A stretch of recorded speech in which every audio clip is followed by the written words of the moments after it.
All right, as mentioned in the last lecture, we talked about imperialism and we talked about industrialization, and then we talked about the a system that was set up, especially with a lot of the new military technology, about some alliances that started to be developed during this time period. Now, this alliance system, as I mentioned last time, that had barred to be picked apart by Wilhelm II, dated back to the 1870s and was essentially the creation of Otto von Bismarck. Now, to understand his rationale, it's necessary to turn back the clock from the tensions of the 1890s and 19 teens to the days after Germany's unification in 1871. Now, after the unification of Germany in 1871, Bismarck saw Germany as a satiated power, that is, a country with no further territorial ambitions. He knew that the only real threat to Germany was a vengeful France. And the cornerstone of German policy, foreign policy under Bismarck, was to make sure that France had no friends. Now, he achieved this for 20 years. He formed the Triple Alliance with Italy and Austria in 1882. He refrained from building a navy to avoid threatening the British, and he established the Three Emperors League. Now, the Three Emperors League was built on Bismarck's lenient peace with Austria in 1866. The Austrians felt that their chief rival in Eastern Europe, was Russia. Austria wanted to hang on to its eastern and Slavic territories, and Russia assumed the role of a protector of the Slavic peoples and Orthodox faith. Now, Bismarck used his prestige and good reputation with the Austrians to act kind of as a go-between, engineering the Three Emperors League in 1872.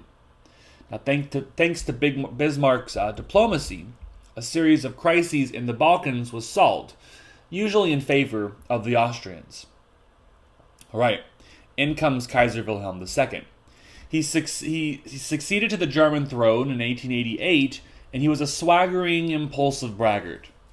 He pursued an expansive foreign policy. In 1890, Wilhelm fired Bismarck.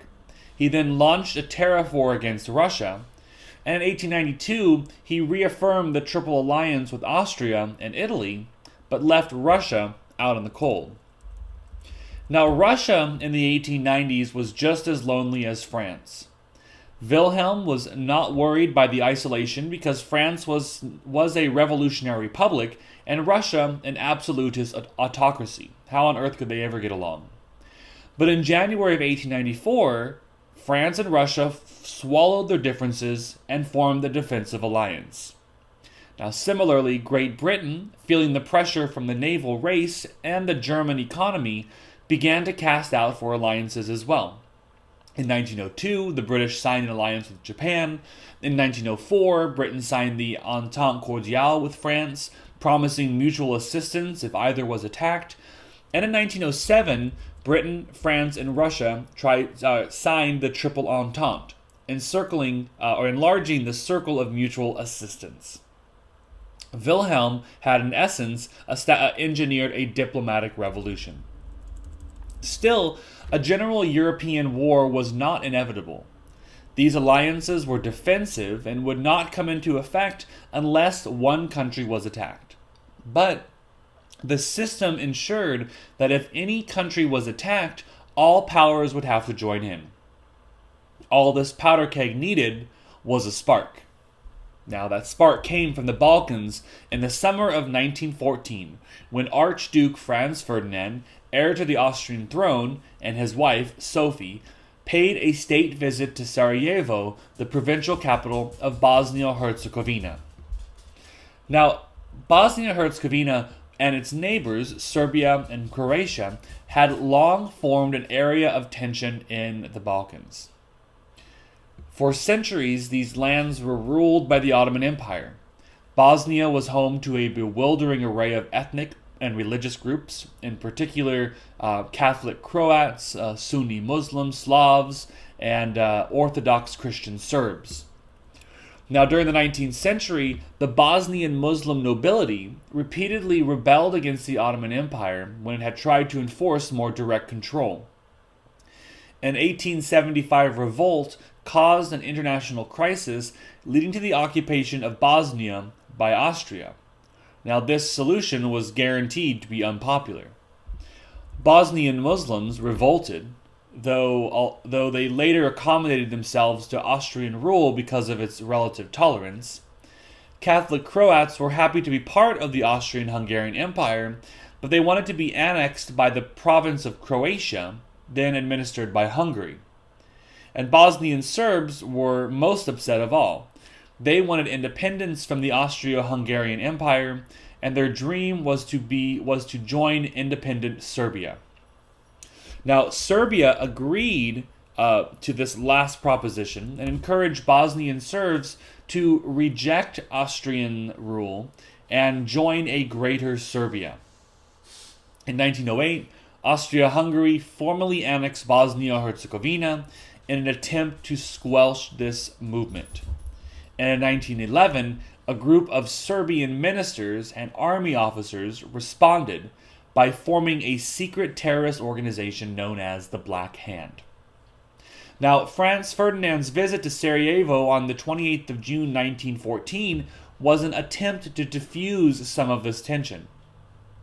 He brought a peace plan allowing Bosnia some autonomy from the Austro-Hungarian Empire, and he was a bit more moderate in his ideas, but the Black Hand, with the knowledge of the Serbian government, planned his assassination.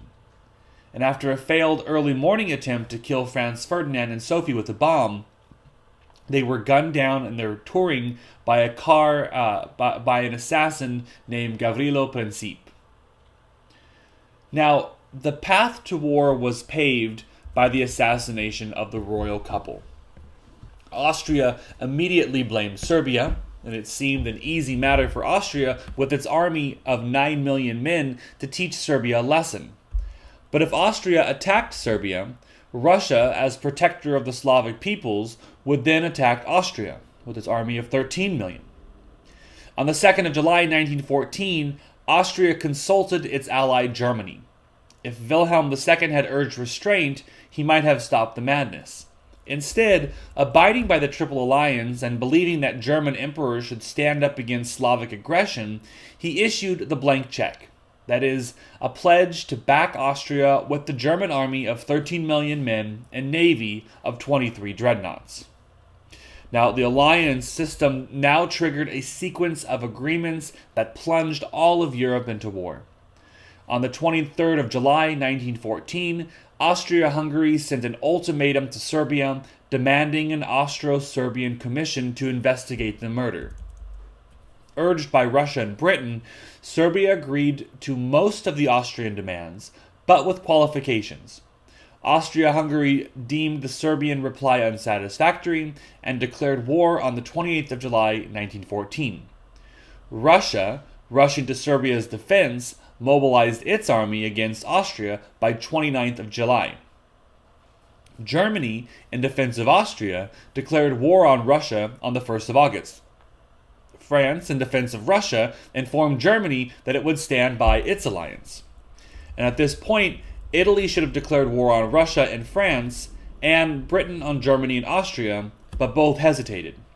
The Italians failed to see this as their fight, eventually joining the Allies in 1915, and the British also hesitated, missing a chance to bring Wilhelm to his senses with an unequivocal threat of war. On the 4th of August, the Germans invaded Belgium on their way to France, and the British declared war on the 6th of August 1915 in defense of Belgian neutrality. The Great War had begun. By the time it was over, 11 million people would be dead, and 4 great empires would be destroyed. The balance in power in Europe and the world would be changed forever.